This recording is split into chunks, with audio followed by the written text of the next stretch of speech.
Most entrepreneurs chase success assuming fulfillment will follow. Today's conversation explores what happens when a pivotal life event forces you to redefine what success actually means. Welcome, or hopefully welcome back to the Reluctant Entrepreneur Podcast. On this show, we explore the real, unfiltered stories behind entrepreneurship, the uncertainty, the setbacks, the quiet doubts, and the moments of clarity that rarely make it into the highlight reels. Today's guest is Alan Lazaros, founder and CEO of Next Level University, a global personal development brand and one of the most prolific podcasts in the space. But Alan's story isn't just about podcast rankings or business growth. It's about perspective. At a young age, Alan experienced profound loss, and later in life, a near-fatal car accident forced him to confront a question many entrepreneurs avoid for far too long. What does success actually mean if fulfillment is missing? That moment became a turning point, one that reshaped his approach to business, personal development, and impact. In this conversation, we'll talk about Alan's entrepreneurial journey, the discipline behind building consistency at scale, and why so many driven professionals achieve outward success while quietly struggling on the inside.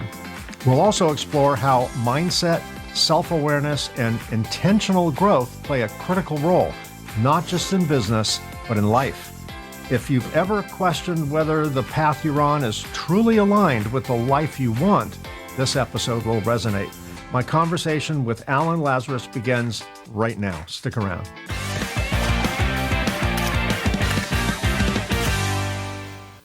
Hi, Alan. Welcome to the program. I'm so glad you're here today. What a great intro.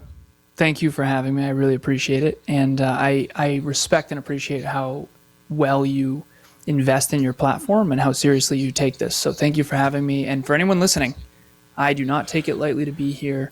I don't want to waste a second of your time, because the first maybe insight that I always try to share is, number one, gratitude, and number two, what you allow into your brain is definitely dictating your future. So if I'm honored. Well, I appreciate that, and I know my audience will appreciate that. So I've done some research on you, and I've watched several of your podcast appearances as a guest. And the first reason as I was watching it, I noticed that almost every guest pronounced your name differently. And I'm like, oh my God, I would have said Lazarus, but I'm hearing Lazaros and all these different versions of it. And finally, after about 45 minutes, I found a podcast where you introduced yourself, and I was so grateful. So I'm like, that's the one. That's nice. The one. But sometimes you got to just dig down that rabbit hole and keep doing research until the answers pop up.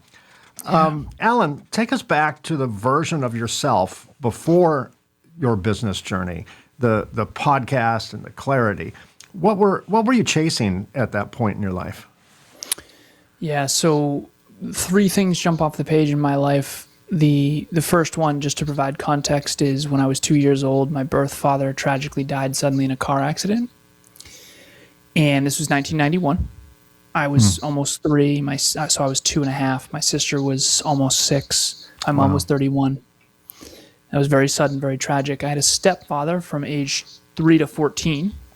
So usually when people hear Lazarus, they go, really? It's a very Greek last name.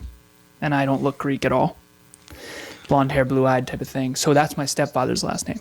I took his last name around age 7. And then he left my family at 14, and it was kind of bootstrap your way through high school, college, the whole nine, because he took 90% of the income with him.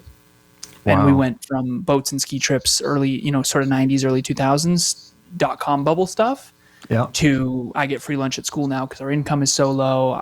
I'm the house man of the family, man of the house. And that kind of created some drive in hindsight. But to answer your original question, before the podcasting, before the business, before the car accident. So I got in a car accident when I was 26. My dad died in a car when he was 28. And this was a head-on collision, my fault, 30 miles an hour. Lift-kitted pickup truck went up and over my car. And fortunately, everyone was okay. But it was not a fender bender. This was pretty intense. And after that, this is sort of the second chance my dad never got. So that's when all the clarity came. But before that, car accident, I think I was chasing prove myself. I would say prove myself, because the part of the story I haven't told you yet is my stepdad left at 14. I told you that. The same year when I was 14, my mom gets in a fight with my Aunt Sandy, and we get ostracized from her side of the family. And we don't really associate with the McCorkles anymore, which is my birth father's side. So by the time I was 14, long story very short, I kind of lost 3 families by the time I was 14. So I definitely had this sort of prove myself worthy thing that a lot of achievers have. Yeah. And then at 26, I kind of turned that around and made it more internal first. So those pivotal moments were, it sounds like at the end of the day, positive change agents in your life. As tragic as they were in every aspect, there was, I hate to use the word silver lining because it almost diminishes the extent of tragedy that you experienced, but they were life-altering events, and it caused you to, the classic wake-up call, really, right? Mm-hmm. So, yeah, and I think that everything that's really traumatic, which is defined as a lot of change in a very short amount of time, death of a loved one, death of a pet, sickness, illness, whatever, a lot of uncertainty in a very short amount of time, I think that shapes us, and it provides an opportunity for transformation. And some people transform and some people don't. And I would say it was constructive. 80% of it was constructive. I think 20% of it wasn't. Yeah, and sure. Don't get me wrong. Yeah, exactly. So I also, I probably didn't always handle tragedy super well, but I do think overall, yeah, it was definitely a wake-up call and almost like a Mario Kart booster in some ways. Good analogy. At least in drive, work ethic and drive and dreaming and aspiring. I do think that was sort of my trauma response, was aim higher, work harder, get smarter. Yeah. And that was always my trauma response, is aim higher, work harder, get smarter. And I think that goes back to the prove myself thing. Before that turning point that you described so well, how were you personally defining success? And where did that definition of success come from? Yeah, so my early years in high school, and I now realize how weird this is, by the way, I didn't at the time, I had big goals and big dreams. But I had a bunch of dreams. I wanted to be a model, I wanted to be a pro gamer, I wanted to be a snowboarder, all this stuff. But the 2 real ones that were very practical that I actually intended on, and I do realize how weird this is going to sound to anyone who didn't have big dreams growing up, I was going to be lawyer, politician, president, or I was going to be engineer, master's in business, MBA, Fortune 50 CEO, like my hero at the time, Steve Jobs. So me and my buddy used to argue who's smarter, Bill Gates or Steve Jobs, and this whole thing. And we built our first computer when we were 12, and I was always kind of a super nerd in that regard. And I eventually went all in on the engineer, MBA, CEO one. And then I got in the car accident at 26. So I did the traditional path. I did preschool, kindergarten, elementary school, middle school, high school, college, corporate. And I did that very well. And then I got in my car accident at 26. And then I was like, nope. And I started a company called Alan Lazaros, LLC, what you'll never learn in school but desperately need to know. And that was sort of the beginning of what's now become Next Level University 11 years ago. So success back then was really wealth-based, and it was maybe not even wealth-based. I would say it was corporate ladder-based. Okay. Because I remember looking up, Fortune 500 companies, and I was like young when I did this, so I realize now how weird that is. But I looked up Fortune 500 companies, and I found out in my research that 80% of them had an engineering degree with a master's in business. And so that's why I did. Everything was reverse engineered for me. Like I would go into the future and then I would look up how to do it and then I would go do it.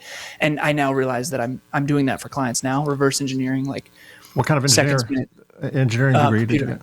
Computer engineering. Well, that turned out to be fateful. Yeah, that was a good decision. And by the way, on the argument of who's smarter, Bill Gates or Steve Jobs, I'm going to go on the side of smarts, Bill Gates, savvy, visionary, Steve Jobs.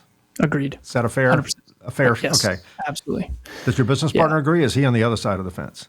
So this was my buddy when I was growing up. Your buddy. I mean, Okay. I was like 11 or 12 when I was arguing this way Okay. back. All This right. is Microsoft versus Apple.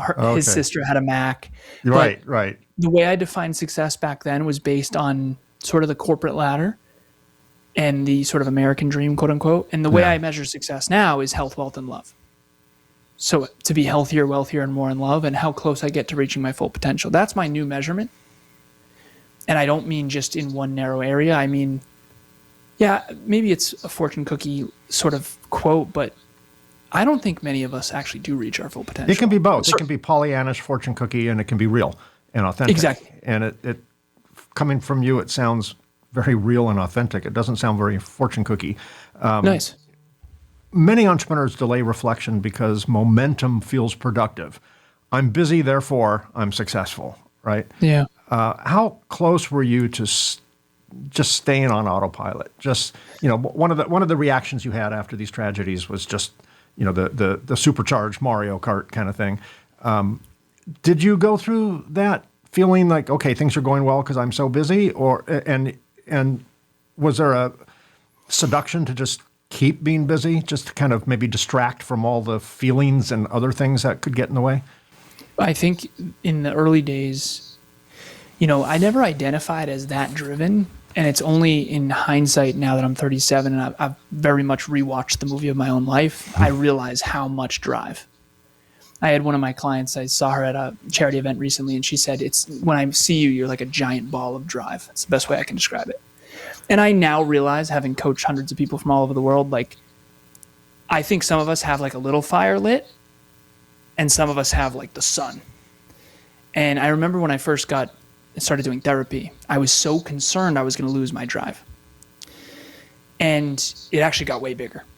So the thing that I realized over time looking at my life is I had a lot of drive, and I think I created a lot of drive and goals and dreams with other people. So I was on a treadmill without knowing it, but the drive made the treadmill so intense. And then when I got in the car accident, the drive didn't go away, but it got completely rechanneled. And it was more oriented toward meaning. So pre-26, pre-car accident, I was very much an achiever. I wanted to be, if I'm going to snowboard, I'm going to be the best snowboarder I can be. If I'm going to play basketball, I'm going to be the best basketball player I can be. If I'm going to play video games, I'm going to be one of the best in the world if I can. And I was close in some of the Halo games early on. But after 26, it became, okay, I got to get off this treadmill. I got to redesign the treadmill and make sure the treadmill is on my own terms.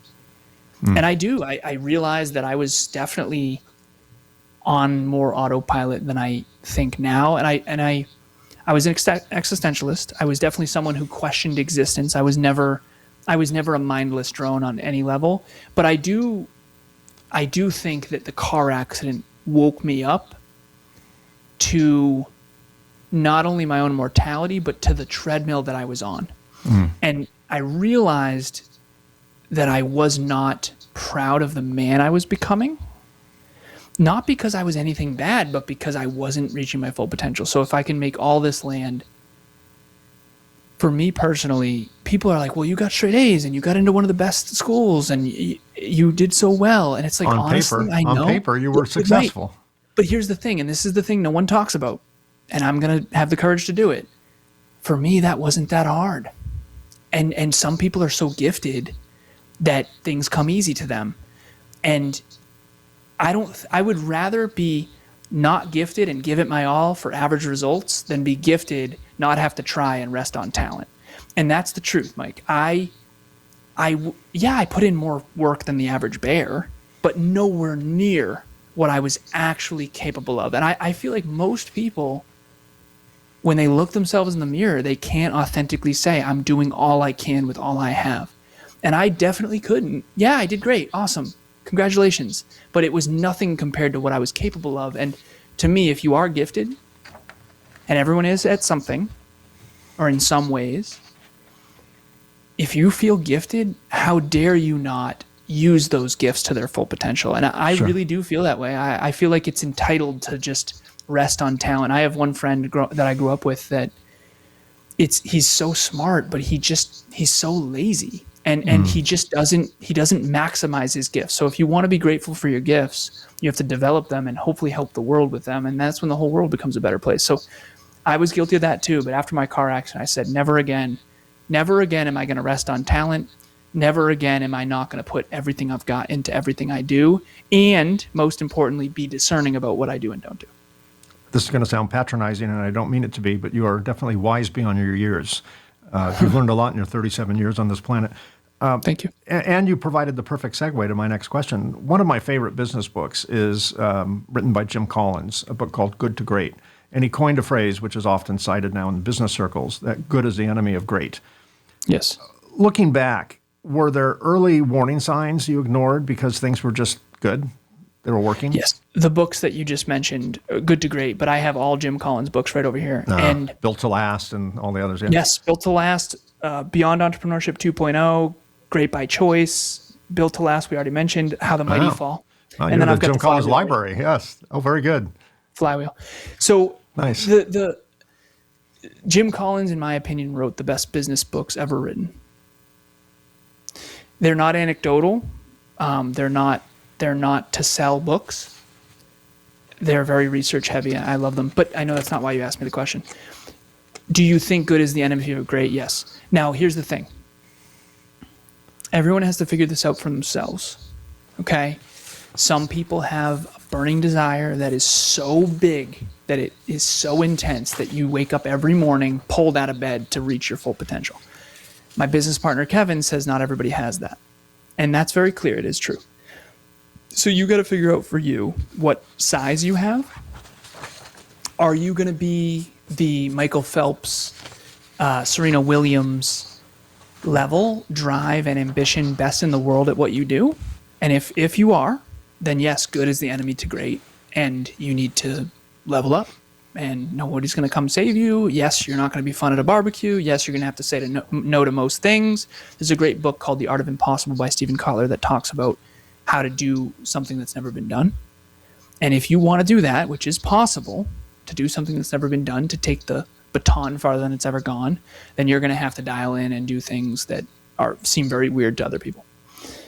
However, if you don't feel gifted and you don't feel super driven, I don't think you should design a life that is going to be wildly unfulfilling to you. And I coach a lot of people, so what I find is that some people have level 7 drive, and I say they should shoot for level 8 goals. Some people have level 10 drive, and they should shoot for level 10 goals. And some people have level 3 drive, and they should shoot for level 4 goals. So I always try to encourage people to shoot for a little higher than what they believe they're capable of. Sure. And that forces them to challenge themselves and grow and set goals and all that kind of stuff. But I definitely don't think that everyone should be Serena Williams or Michael Phelps. Well, I saw from your social media profile, you do spend a lot of time in the gym. And I guess it would be analogous to going to the gym every day, lifting the exact same amount of weight.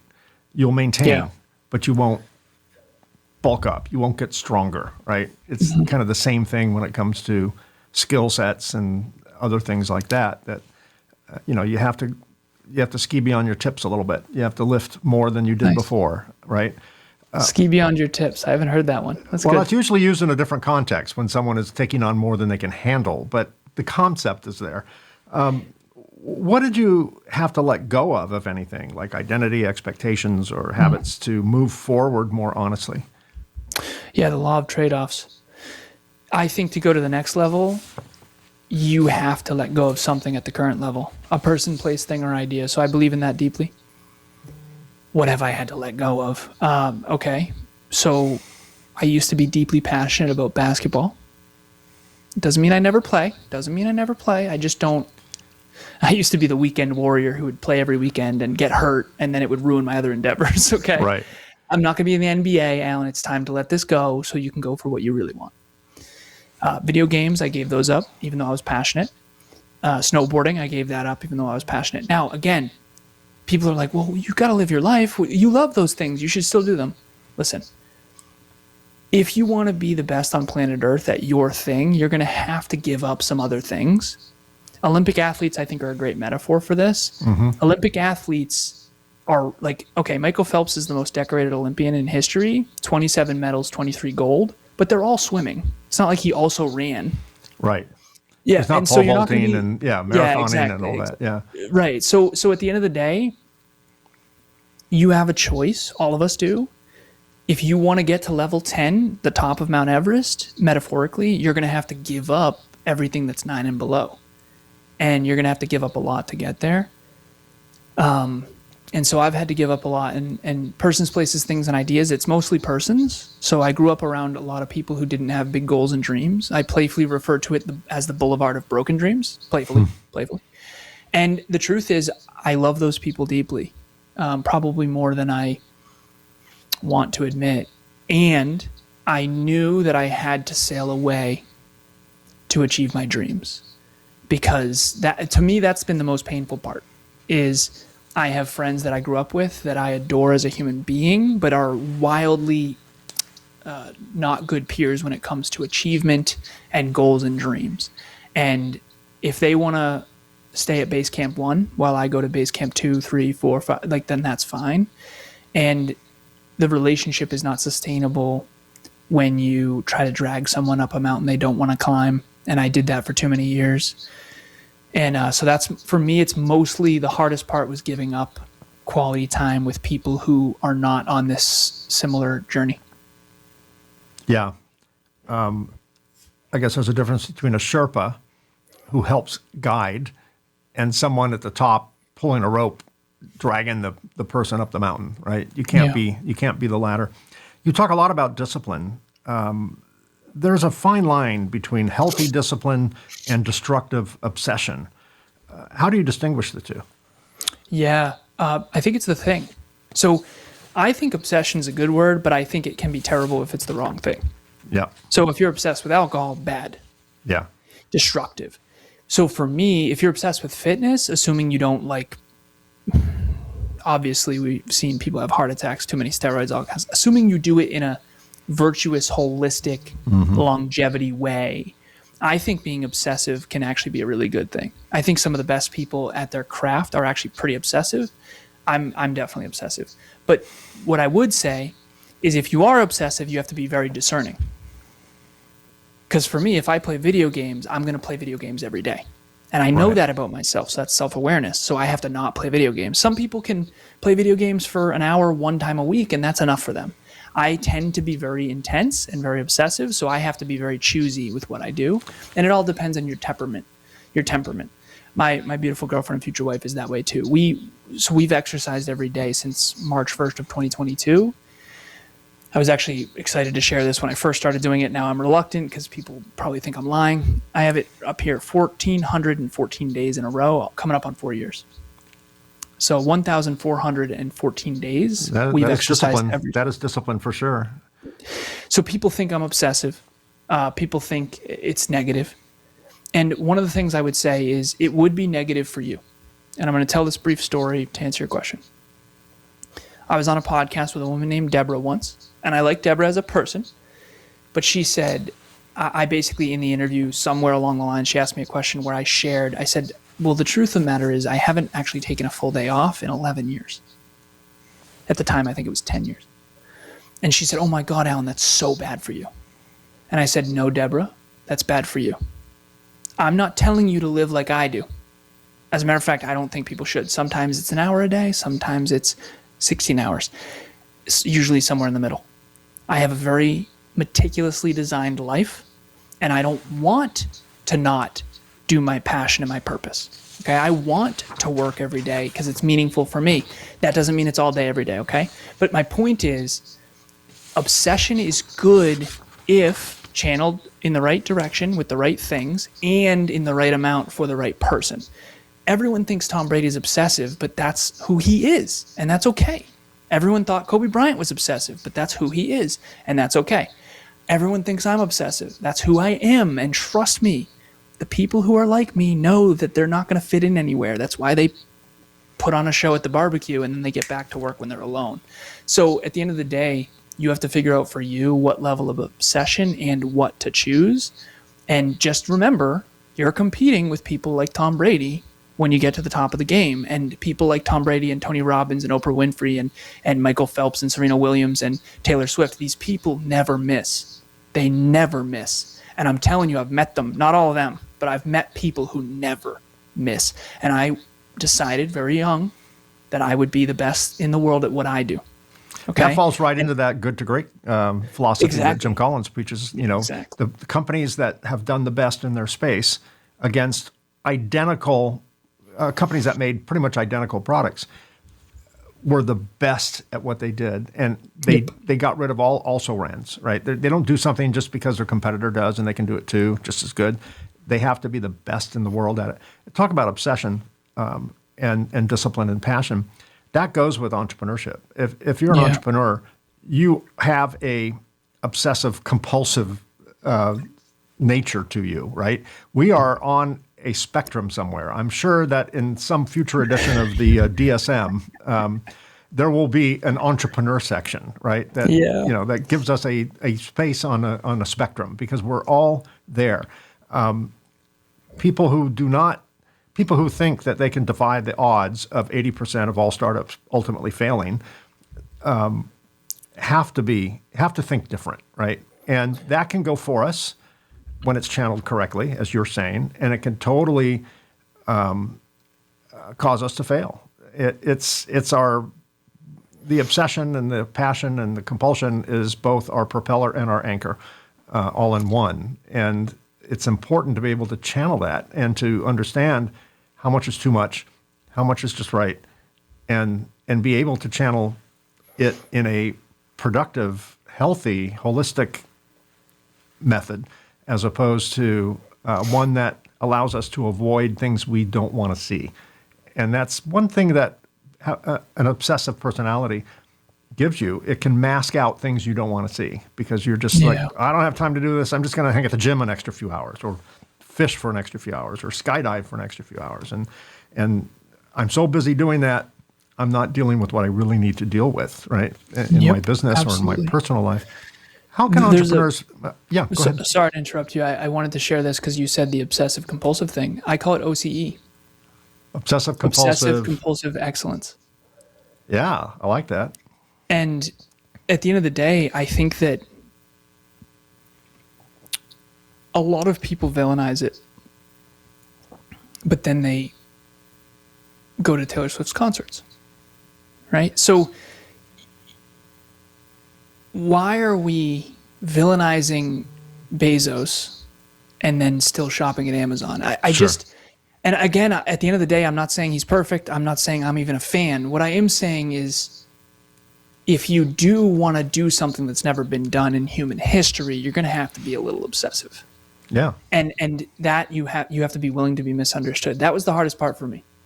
Because quite frankly, I mean, I had so many people around me like, wow, you should really dial it back. I need to dial it up. My goals require me to dial it up, not down, right? Imagine going to Tom Brady, you should really take it easy. He'd be like, no, I'm playing against the best in the world. Like, this is who I am. And so at the end of the day, if you have that fire, don't let anyone tell you you're crazy. Society builds people up, tears them down. We've all seen that. I think the best example of what you just said was the Apple ad from several years ago. I have it up here. About think different, about the crazy, the crazy ones, I think was the title of the ad. It says right here, the people who are crazy enough to think they can change the world are the ones who do. The ones who do. Yes, exactly. Yeah, think different is the campaign. Think different. Beautiful. That was one of their best campaigns, way better than the 1984 campaign that they did. 1984 I didn't like. That was a little weird. I wasn't a fan. Yeah, the think different was the best. Yeah, probably the best ad in history, I think. I would agree with that. I would agree with that. How can entrepreneurs pressure test whether their goals are truly theirs or inherited from culture, society, peers, ego, false expectations? Reflection questions. How do we make sure they're authentic? My daily MIQs, most important questions, I call MIQ. And I have 5 that I ask. I can actually pull them up.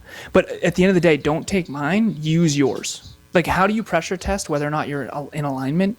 asking yourself questions, especially tough questions, and then sitting with the uncomfortable answers, because the answers will change over time. The questions don't have to. So Alan's daily MIQs, and this does change over time, but number one is, where have I been wasting time lately? Number two is, where can I find minutes to get back? Number three is, what am I still doing that needs to be delegated? Number four is, what's one way I can do more of my one thing, which is business coaching? Number five is, what's the one most important task I need to get done today? So those are very, as you can tell, pinpointed, and these are the latest version. I call myself Alan version 3.7. So in Alan version 3.7, these are the questions I need, because I am just spread so freaking thin. 24-person team, growing like crazy, which I'm grateful for, but it's very hard for me not to get caught up in a lot of the other stuff going on and losing sight of my one thing. We call it my golden glass ball. Everyone on the team has a golden glass ball. It's like, you can drop the other ones, they're rubber, but this one is going to break if you drop it. So the answer is questions. You need, as a business owner, to have questions that gets you out of the forest, gets you out of the trees so you can see the forest, metaphorically. Like, you have to. And I don't care if that's morning, evening, afternoon. There needs to be a reflection time where you are constantly asking and self-assessing whether or not you are aligning the company with who you are, and whether or not you're aligning with the vision of the company and integrating that with your own life. Because ultimately, okay, so we'll use me as an example. I have a 24-person team. It was 20 not 2 or 3 months ago. So we're growing quick. I need to make sure that we're not, I always say this, Apple should not sell shoes. Nike should not sell AirPods. Like, you have to make sure you're not straying, and the brand needs to be an extension of who you are. Mm-hmm. So if I'm growing to Alan version 3.7 and I don't make sure I reassess my goals and dreams, my core values, my role in the company, and then reassess everyone else and their spot on the bus, Jim Collins reference, then you're basically going to start to drift. And then you're going to end up with a company that's just doesn't mean anything. It's what's a good example? Okay, you're a Jim Collins fan, so you remember when Circuit City bought CarMax? Yeah. What are we doing? You're diluting, like, the brand. You're diluting what you stand for, and that's gonna dishwashers, stereos, and Pontiacs. It made no sense. And that's how you go out of business, right? Because you stop.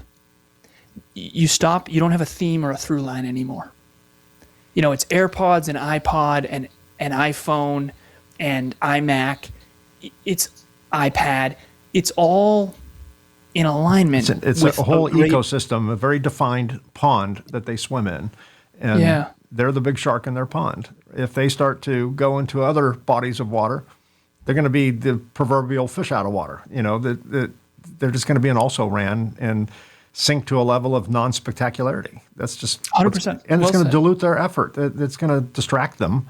It's exciting, but in my company's 33 years old now, and we're a manufacturing company. We build equipment for the electronics industry, manufacturing industry. And there was a time when, we're a very tech-oriented company, and there was a time when I created a machine that would clean golf clubs automatically. I'm like, why? I don't even like golf, to be candid with you. And I suck at golf.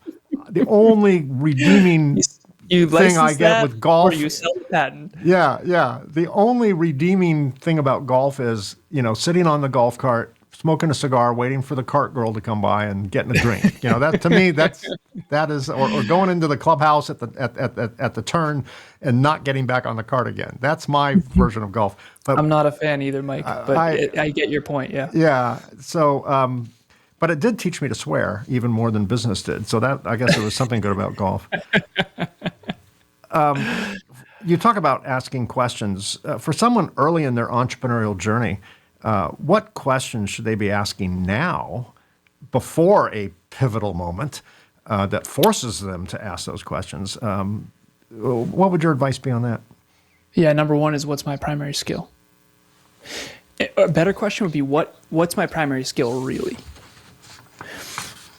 So for me, it's and I get deeper and deeper and deeper. The vehicle is coaching, but the skill is reverse engineering.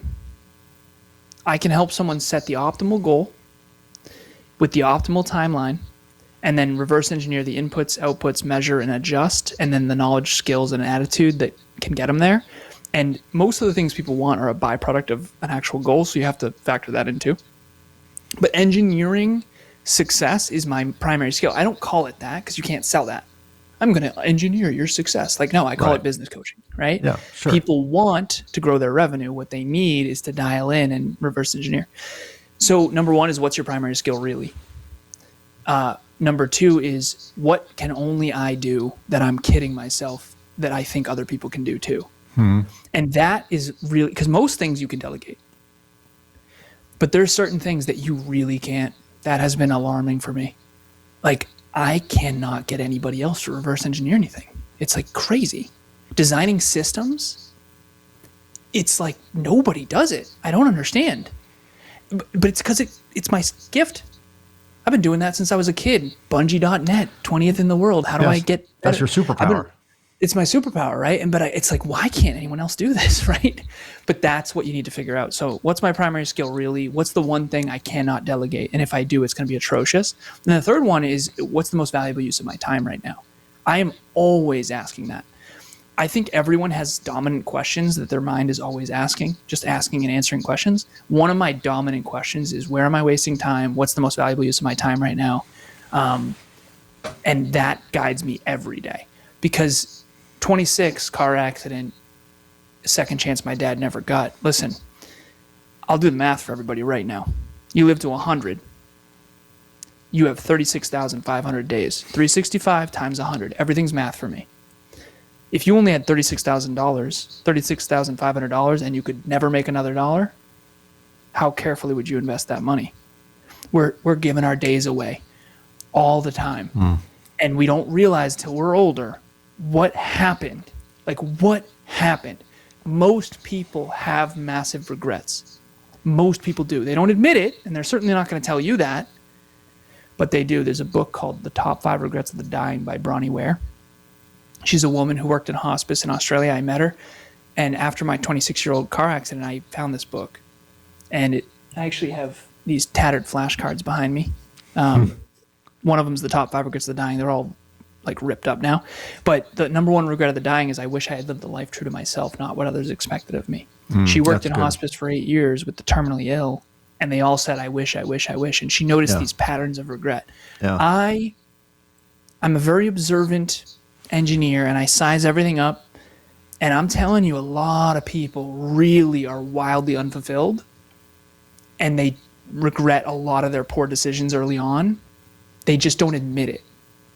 And I think that one of the differences that my car accident made is I admitted my regrets. Because people, even now, they'll argue, like, what do you mean? You made good choices. I know.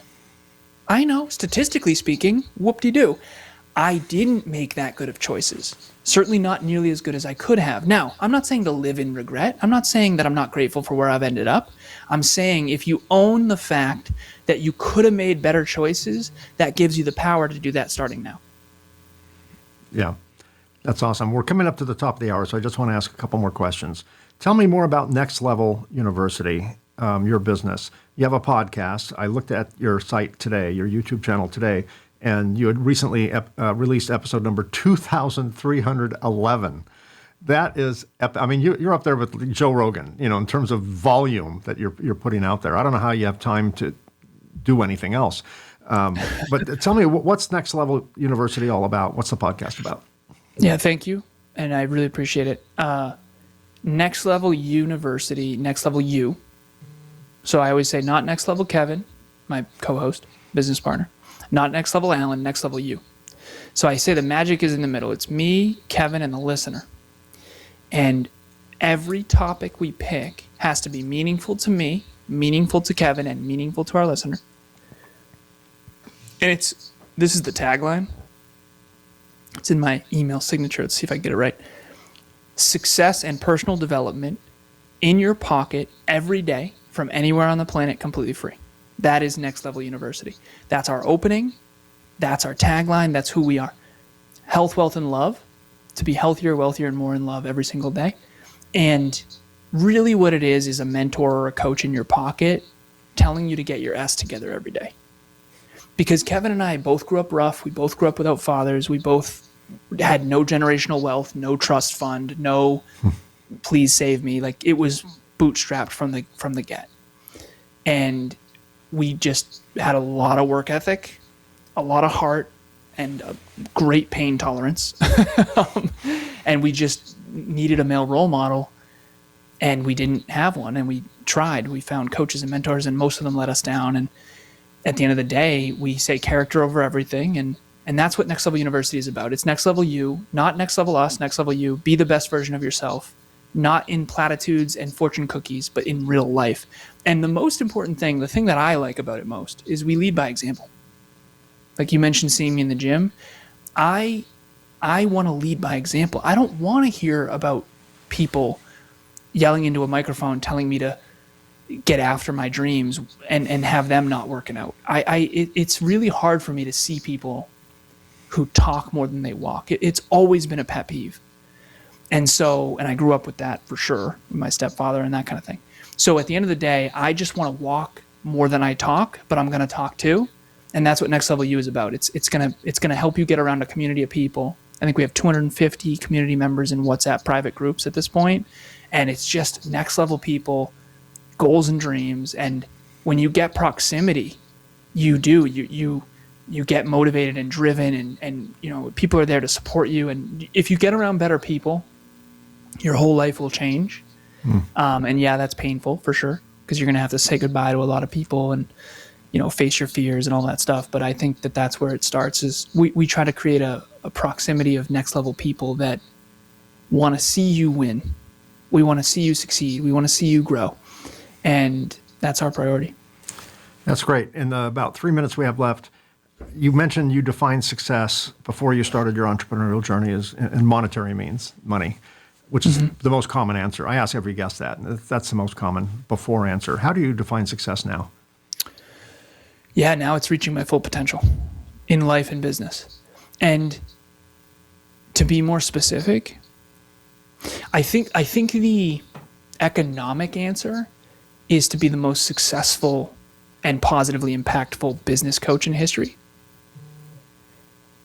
I think the life answer, the more existential sort of my life and legacy, is I noticed that no one was healthy, wealthy, and in love. And I don't mean no one, but very few people.